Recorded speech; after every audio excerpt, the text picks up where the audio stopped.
Hello all, I am Pranjali Joshi from PICT Pune. Welcome to the session on Database Management System.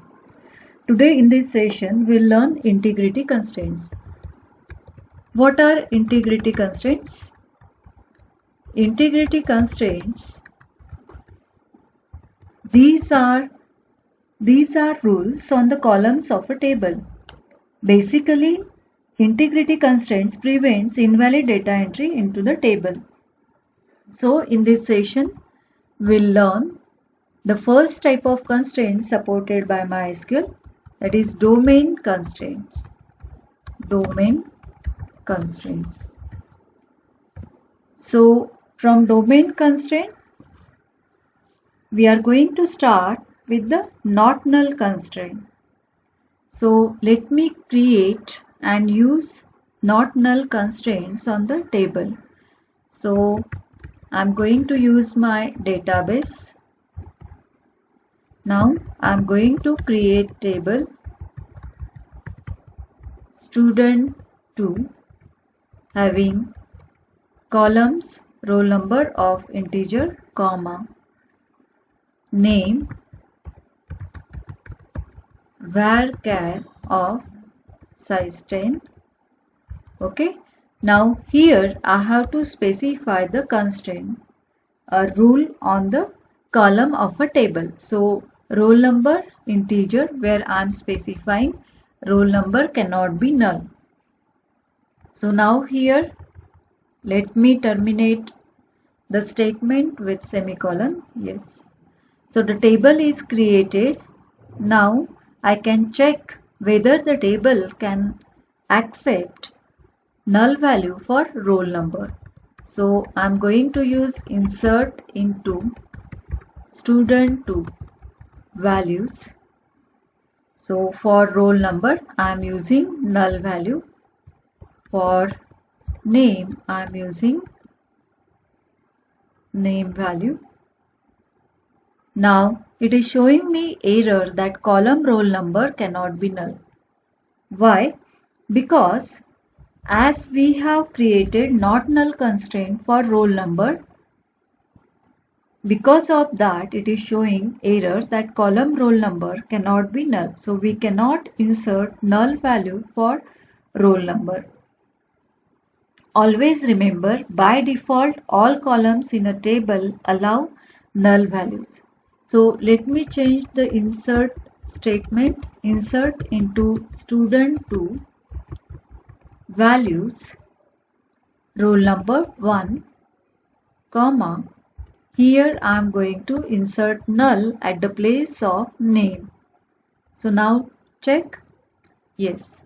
Now I have not got any type of error. Why? Because for name we haven't specified any type of not null constraint. So that's why by default the column name from student2 table has accepted null value.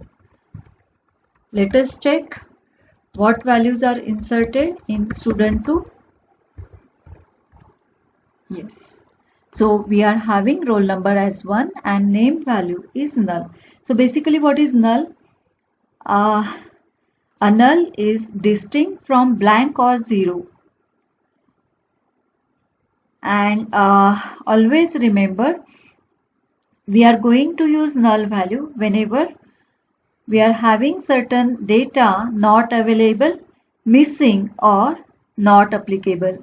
It is represented in SQL using NULL, that is the null value. So here we have completed use of not null constraint.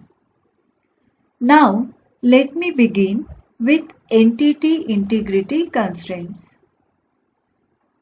So now here in entity integrity constraint, we are applying constraint on the table. So there are two types of constraint. First it is unique key constraints and the second one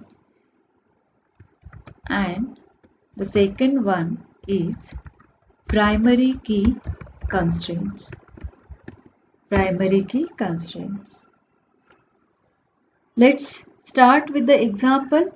Here again I am going to create table student and I am going to use unique constraint. Student 2 table already I have created, so I am going to create student 3. Roll number integer, comma, name varchar of 10, comma, I am going to specify now the unique constraint, unique roll number, unique roll number. Let me terminate it with the semicolon. So what unique constraint does here? It is used to prevent duplication of values. But the exception is that null values are allowed here. So the table student 3 is created. Now let me check the insertion of values with this unique constraint. So I am going to insert into student 3 values roll number 1, comma, name is Ram. Okay, one record is inserted. I am going to use second record roll number 2 and roll number 1, same roll number, and name is Seema. So what error it is showing now? Duplicate entry 1 for key roll number. So why it is showing? Because the duplicate roll number will not be allowed as we have considered roll number with the unique key constraint. So always remember, it is used to prevent duplication of values. But the exception is that null values allowed here. So just check with the null values. So I am rewriting the insert statement, insert into student 3 values. So now for that roll number I am inserting null and I am inserting the third value like Rahul. Okay, let me terminate the statement with semicolon. Okay, so it has accepted null value. So always remember that exception regarding the unique constraint. Now let us check all the values inserted in student 3. Yes. So record 1 with roll number 1 value is inserted. We have tried to insert second record with name Seema and roll number same 1. So it has not accepted that entry, and the third record is added with roll number as null and the certain value for the name column. So this is use of unique key constraints. Now let us start with primary key constraint. So already we have learned the concepts of primary key. The primary key of a table must contain a unique value and it cannot contain null value. So let me create again other table. Create table student 4 where I am taking roll number of type integer, name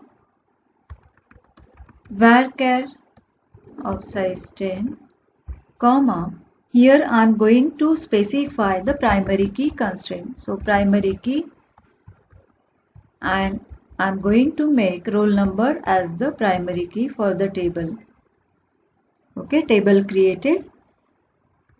You can check the structure of table. Already we have learned in previous session how to check the structure of table.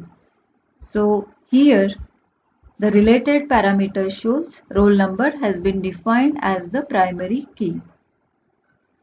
Okay, now here try to insert record, insert into student 4 values.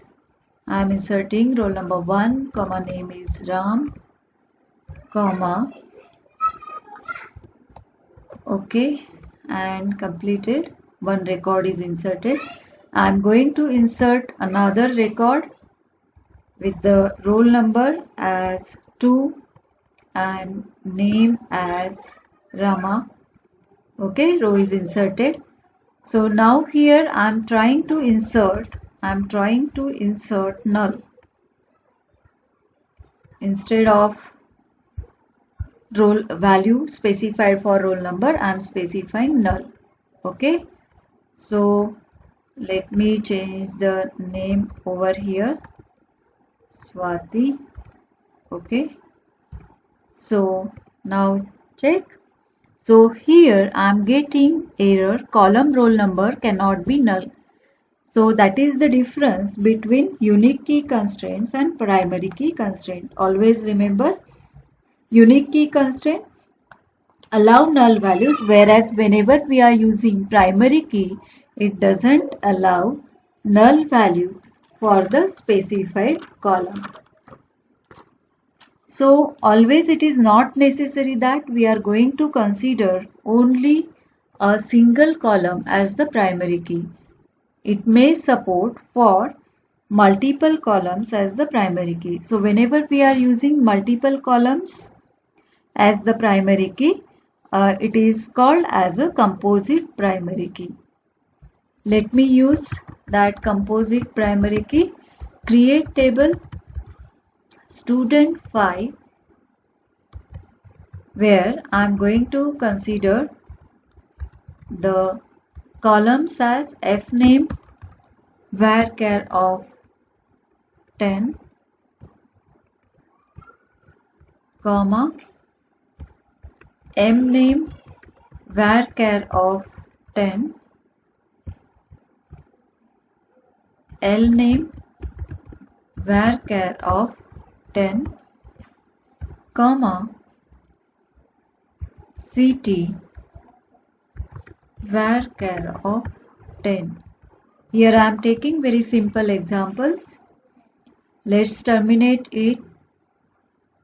Yes, I'm not going to terminate it. I have to specify the composite primary key. So let me start with new line, okay, comma. So here I'm going to specify primary key.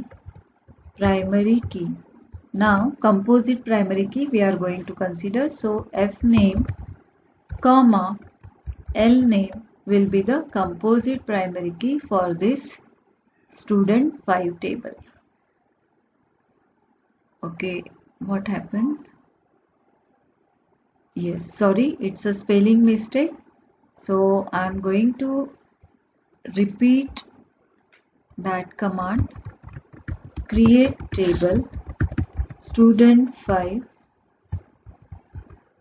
fname varchar of 10, comma, mname varchar of 10, comma, lname varchar of 10, comma, ct varchar of 10. Okay, and here we are going to specify the composite primary key having two columns, fname. Now let me check the spelling, fname, comma, lname. Okay, table created. So just check the structure of the table. Yes, so fname and lname, it is considered as a composite primary key. So as we have specified two columns as a primary key, of course will not be allowed to insert null value for that primary key. So here we have completed not null constraints, unique constraints and primary key constraints. Referential integrity constraints we'll learn in next session. Thank you.